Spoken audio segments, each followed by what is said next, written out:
നമസ്കാരം. ഈ ആഴ്ചയിൽ അവിട്ടം നക്ഷത്രത്തിൽ ജനിച്ചവർക്ക്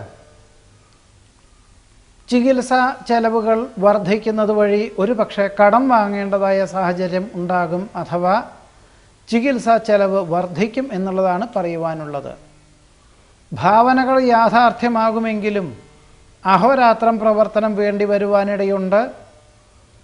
മെച്ചപ്പെട്ട കർമ്മമേഖലകളിൽ ഏർപ്പെടുവാനുള്ള സാഹചര്യം ഉണ്ടാകുമെങ്കിലും സാമ്പത്തികമായ നേട്ടം കുറയുവാനാണ് സാധ്യത കാണുന്നത്. ഭക്ഷണ ക്രമീകരണങ്ങളിൽ വളരെ നിയന്ത്രണം വേണ്ടതാണ്. ആഗ്രഹിക്കുന്ന വിദേശയാത്രയോ വിനോദയാത്രയ്ക്കോ അവസരം ഉണ്ടായിത്തീരും. സ്തുത്യർഹമായ സേവനം കാഴ്ചവെക്കുവാൻ സാധിക്കുന്നത് വഴി സൽകീർത്തിയും സജ്ജനപ്രീതിയും വന്നു ചേരുവാനിടയുണ്ട്. കുടുംബത്തിൽ സ്വസ്ഥതയും സമാധാനവും ഉണ്ടായിത്തീരും. ബന്ധുമിത്രാദികളുടെ ആവശ്യങ്ങൾക്കായിട്ട് ഒരുപക്ഷെ ദൂരയാത്ര വേണ്ടി വരുവാനിടയുണ്ട്. വ്യാപാരം, വിപണനം, വിതരണ മേഖലകളിൽ ഒക്കെ തന്നെ മാന്ദ്യം അനുഭവപ്പെടും.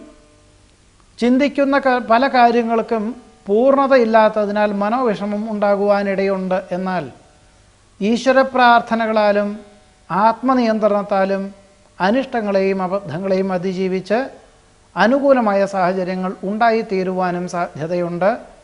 അവിട്ടം നക്ഷത്രത്തിൽ ജനിച്ചവരുടെ ഈ ആഴ്ചയിലെ ഫലങ്ങളാണ് പറഞ്ഞത്.